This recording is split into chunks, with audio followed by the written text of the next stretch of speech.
प्यारे बच्चों, आज हम लोग इस शिक्षण सत्र में कबीरदास जी के 14वें एवं 15वें दोहे का अध्ययन करेंगे। दोहा देखिए। यह तन काचा कुंभ है, लिया फिरे था साथ, डबका लागा फूट गया, कछु न आया हाथ। शब्दार्थ देखें। तन शरीर, काचा कच्चा, कुंभ घड़ा, डबका धक्का, फूट गया नष्ट हो गया। प्रसंग देखें। कबीरदास जी कहते हैं कि यह शरीर क्षणभंगुर है, नाशवान है, इसलिए इसके प्रति प्रेम रखना ठीक नहीं है। व्याख्या देखें। यह तन कांचा कुंभ है। कबीरदास जी का मानना है कि यह शरीर कच्चे घड़े के समतुल्य है। लिया फिरे था साथ, और इसको साथ साथ लेकर के घूमते रहते हैं।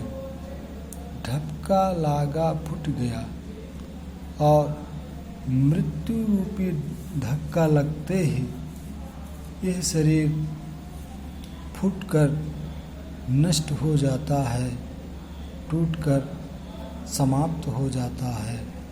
कछु ना आया हाथ, और कुछ भी हाथ नहीं आता है।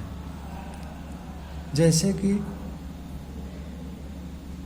कोई कच्चा घड़ा है, उस कच्चे घड़े में थोड़ी सी असावधानी के कारण धक्का लगते ही वो घड़ा टूट करके बिखर जाता है। उसी प्रकार से यह मनुष्य रूपी शरीर मृत्यु रूपी धक्का से टूट करके समाप्त हो जाता है, और कुछ भी हाथ नहीं आता है।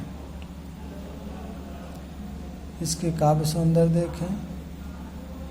इस में सधुक्कड़ी भाषा है, मुक्तक शैली में लिखा गया है, दोहा छंद है, शांत रस है।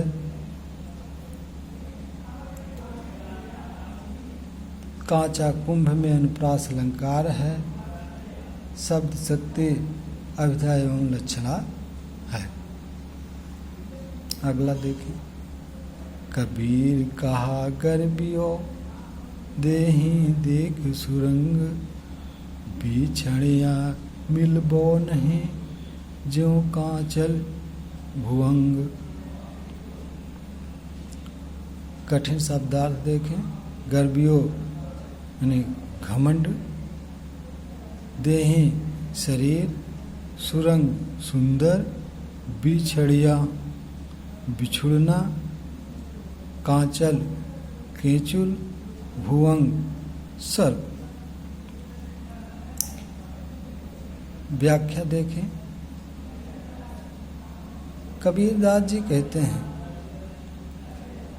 कि हे मनुष्य, अपने इस सुंदर शरीर को देख करके तुम्हें गर्व नहीं होना चाहिए। तुम्हें किसी प्रकार का अहंकार नहीं होना चाहिए। बिछड़िया मिलबो नहीं, क्योंकि इस शरीर से जीवात्मा के निकल जाने के बाद दोबारा यह शरीर नहीं मिलने वाली है।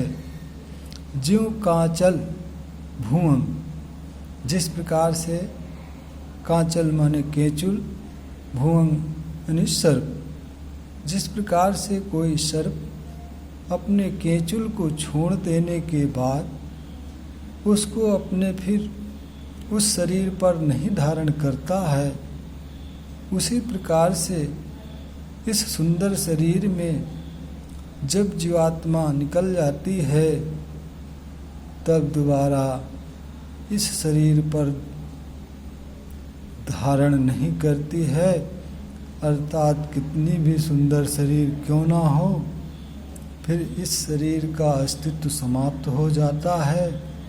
तो इसलिए तुम्हें गर्व करने की जरूरत नहीं है। काव्य सौंदर्य देखें, सधुक्कड़ी भाषा है, मुक्तक शैली है, दोहा छंद है, शांतरस है, अनुप्रास अलंकार है। धन्यवाद।